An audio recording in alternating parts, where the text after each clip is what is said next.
Sometimes it feels like the world's just moving so fast, at warp speed, and it can get pretty overwhelming. You really can. We're tackling something today that takes that feeling to the extreme. Hikikomori. Yeah, that's a great way to put it. Yeah. It is more than just staying in on a Friday night. Right. This is about profound social withdrawal. We're talking months. Wow. Years, even decades spent almost entirely at home. And you've given us a really diverse set of material here. Yeah. Not just research articles, but also posts from online hikikomori communities. I'm really interested in hearing those real voices. Right. Especially since you pointed out it's not just a Japanese thing anymore. Exactly. That's what makes this so fascinating. Yeah. While the term originated in Japan, we're seeing hikikomori, or at least hikikomori-like behaviors popping up globally. And these online communities, like the Hello Hikikomori forum on Reddit, really highlight that. Okay, so for our listener, let's get this straight. Okay. We know the term hikikomori is used to describe extreme social withdrawal. Right. But what are we talking about specifically? Yeah. I mean, everyone needs some alone time, right? Yeah, exactly. Yeah, it's not just about being an introvert. Right. We're talking about a complete retreat from social life, work, school, even close relationships. Well, Take a back seat. Yeah. Individuals who identify as hikikomori often confine themselves to their homes for extended periods. Right. And it's important to note that there's debate about whether hikikomori is a mental illness or a social phenomenon. And that debate kind of plays out in how we think about it, right? Yeah. Like, is this something wrong with the individual? Mm-hmm. Or is it society that's kind of pushing people towards this kind of extreme isolation? You've hit on a key point. Yeah. There are two main models that are used to understand hikikomori. Okay. The first is the individual or medical model. This model posits that hikikomori is a mental health condition. Right. Perhaps stemming from conditions like depression or anxiety. Yeah. That needs professional treatment. Okay, so that's one. Well, There's the social model. Yeah, the social model flips the script. Okay. And suggests that hikikomori is a consequence of societal factors. Interesting. Think Japan's notoriously competitive job market. Oh, yeah. Or the immense pressure to conform to social expectations. It makes me think of that quote from anthropologists Berman and Wizzo. Yes. Both models provide the platform for a rhetoric of blame and responsibility and the inevitable victim figure that results. It's a great quote. It's a great quote. And it highlights how we tend to frame individual struggles versus societal issues, right? Oh, right. Exactly. And that framing has big implications for how we approach this phenomenon. Yeah. Whether we focus on treating individuals or changing the societal structures that might be contributing to their distress. But who gets to decide which model is right? I mean, the experts can debate all day. Yeah. But what about the people actually living this experience? Yeah, all right. What are they saying? That's where things get really interesting. Right. If we turn to those online communities like Hello Hikikomori, which is an English language forum, we see people grappling with this very question. Yeah. Is it a mental disorder? A choice? Interesting. Or something else entirely? So we're hearing from people all over the world, not just Japan. Yes. Who identify with this term hikikomori. Right. What kinds of things are they saying about how they define it? Well, there's a lot of debate within the community about what constitutes true hikikomori. Okay. Some individuals are very strict in their definition. It almost feels like gatekeeping at times. For instance, some posts tie hikikomori with incels. Right. Which, as you can imagine, sparks quite a bit of controversy. So even within this community, there's disagreement about what it means to be hikikomori. Yeah, absolutely. What else are they saying about their experiences? Okay. What themes are popping up in these forums? One prevalent theme is a sense of inability. Inability. Not just physical inability, but also a feeling of being unable to cope with social situations, meet societal expectations, or even engage in activities they once enjoyed. So it's not just about being unwilling to participate. Right. It's a deeper sense of feeling unable to. Exactly. What are some examples of this inability they're describing?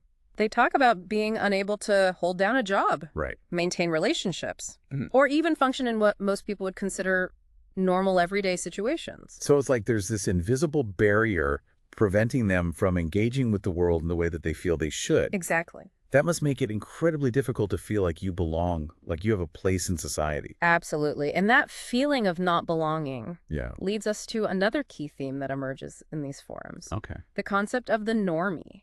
Okay, break that down for me. Okay. What is a normie in this context? The normie represents the imagined ideal that individuals who identify as hikikomori feel they can't live up to. Hmm. It's more than just fitting in. Right. It's about a perceived gap in ability. I see. It's like they're constantly comparing themselves to this mythical figure who effortlessly navigates the social world, holds down a job, maintains relationships, and just generally has it all together. Right, so the normie is like this measuring stick that highlights their own perceived shortcomings. Yeah. I could see how that would be incredibly disheartening. It is, and this constant comparison to the normie feeds into their sense of inability, making it even harder to break free from the cycle of withdrawal. We've talked about this feeling of inability and how the normie acts as this constant point of comparison. Mm-hmm. But where does that leave those who identify as hikikomori when it comes to something like work? Yeah. It seems like a particularly difficult area for them, given everything we've discussed so far. You're absolutely right. The relationship between those who identify as hikikomori and work is complex, and we're going to explore that in detail next. Okay, great. Yeah. So we're back, and I'm really curious to hear more about this complicated relationship between those who identify as hikikomori and the world of work. Yeah. It feels like there's so much tension there, Yeah. given their feelings of inability and this idea of the normie always looming in the background. It's definitely a key area of focus when trying to understand the hikikomori experience. Right. Some individuals in the Hello Hikikomori forum even embrace the label of NEET, not in employment, education, or training. What's the significance of that label? Ah. Does it represent a rejection of societal expectations around work? There's certainly an element of that. Okay. Some see it as a way to opt out of the hustle culture that permeates modern society. Yeah. It's like a quiet rebellion against the pressure to constantly strive for productivity and achievement. But doesn't that just reinforce their isolation and dependence on others for financial support? It's a valid concern, and Yeah. the forum posts reveal a lot of internal debate about this very issue.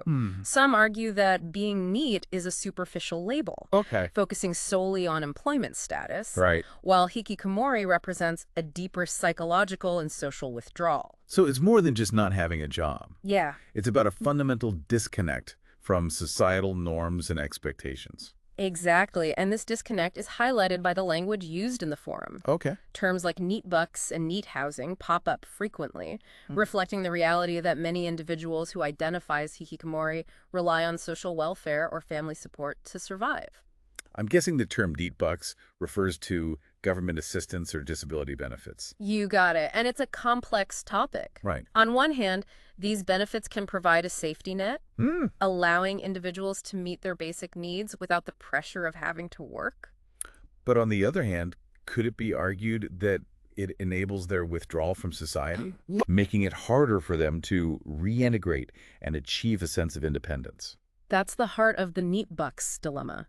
Yes. Some forum members express guilt or shame about relying on government assistance, feeling like they're not contributing to society. Others probably view it as a necessity, a way to survive in a world that feels hostile to their way of being. Exactly. Yeah. And it raises a bigger question. Right. What does it mean to contribute to society? Right. Is paid employment the only valid form of contribution? These are big questions that we as a society often struggle to answer. Yeah. It's easy to get caught up in the idea that work equals worth. Right. But the hikikomori experience challenges us to consider alternative ways of measuring value and contribution. Absolutely. And this tension is especially apparent when we consider those within the hikikomori community who do work, Right. despite their social anxieties and feelings of inadequacy. You mentioned earlier that some individuals who identify as hikikomori manage to hold down jobs. Yeah. What does that look like for them? Is it even sustainable given the immense pressure they're under? From what we see in the forum, Yeah. it's definitely a struggle. Hmm. Even those who are employed often describe feeling like they're constantly on edge, Yeah. just barely holding it together. It's almost as if the workplace itself becomes a source of trauma, reinforcing their sense of inability to cope with the demands of normal life. That's a really insightful observation. Yeah. It's not just about the work itself. It's Right. the social interactions, Right. the expectations, hmm the constant feeling of being judged and found wanting. So even if they're physically present in the workplace, Right. mentally, they're still seeking that same sense of withdrawal and isolation that they find at home. Exactly. And this often leads them to seek out jobs that minimize social interaction, Right. like working nights, remotely, or in isolated environments. Understand. They're constantly trying to find ways to manage their anxiety and create a sense of safety in a world that feels inherently unsafe. It's a reminder that the challenges faced by those who identify as hikikomori extend far beyond the physical act of leaving the house. Mm-hmm. It's about navigating a complex web of social anxieties, perceived inadequacies, and a profound sense of disconnect from the world around them. Precisely. And while we often associate hikikomori with physical isolation, Right. there's a deep emotional component that we can't ignore. That makes me think back to the comparison you made earlier between hikikomori and self-harm. Yeah. I'm still struggling to wrap my head around that connection. It's not a direct comparison, of course, Right. but there are some interesting parallels. So Think about it. Yeah. Both involve choosing a behavior that, at least on the surface, Yeah. seems harmful. No. Hikikomori leads to isolation, Mm-hmm. while self-harm involves physical pain. But both could be seen as attempts to regulate overwhelming emotions. Exactly. Mm. It's like they're choosing a known, controllable form of pain over the unpredictable and often overwhelming pain of engaging with the world. Researchers Adler and Adler even noted that internet self-injury sites and groups have enabled the development of cyber subcultures, in which communities of self-injurers flourish and grow. Yeah. We could say the same about online hikikomori communities, right? Yes, both offer a sense of belonging and understanding that's often missing in the offline world, and they provide a space where individuals can share their experiences and coping mechanisms without fear of judgment. But that sense of belonging comes at a cost, right? Mm-hmm. Because it's happening within this bubble of isolation, Right. reinforcing their separation from the world they're struggling to cope with. That's the double-edged sword of these online communities. Yeah. They can provide support and validation, Right. but they can also inadvertently perpetuate the cycle of withdrawal. This whole conversation has really highlighted the complexity of hikikomori. Yeah. It's not just about being lazy or antisocial. Right. It's about trying to survive in a world that feels incredibly overwhelming and often hostile. And a big part of that survival involves managing a range of difficult emotions. Yeah. From loneliness and anxiety to a profound sense of shame and inadequacy. So let's talk about those emotions. Okay. How do individuals who identify as hikikomori cope with the intense feelings that often accompany social withdrawal? We've been talking about the challenges of hikikomori, Right. and it seems like a lot of it boils down to navigating this intense emotional landscape. Yeah. What can you tell us about how people cope with the loneliness and anxiety Right. that come with this kind of extreme social withdrawal? It's interesting because the Hello Hikikomori Forum gives us a unique window into that emotional world. Okay. We can actually compare it to how loneliness is expressed in other online communities, like there are lonely subreddit. Okay. What's fascinating is that while loneliness is a core theme in both, it seems to play out differently for those who identify as hikikomori. So it's not a one-size-fits-all kind of emotion. Right. Even within loneliness, Yeah. there are different shades of experience. Exactly. Anthropologist Chikako Ozawa de Silva describes loneliness as feelings of dissatisfaction that arise with regard to relationships to others in the environment. And that dissatisfaction can come from a lack of connection, Yeah. but also from feeling alienated from certain spaces, Interesting. physical or social. So it's not just about being alone in your room. Right. It's feeling like you don't have a place in the world at large. Exactly. And for those who identify as hikikomori, their withdrawal from the outside world can amplify that feeling of not belonging. Right. They've essentially removed themselves from the places where connections are typically formed and nurtured. Which makes me wonder, does that make the loneliness more intense? Yeah. Or does the isolation act as a buffer, numbing them to the pain? That's a really insightful question. We- Looking at the forum posts, I noticed that while loneliness is mentioned, Uh-huh. it doesn't have the same raw, desperate edge that you see in communities like Are Lonely. It's almost like a background hum for them, not this acute, overwhelming pain. So it's a chronic loneliness, Yeah. perhaps. Yeah, I think so. But not necessarily an acute one. Right. Is that because their isolation protects them from those triggers that might make it worse?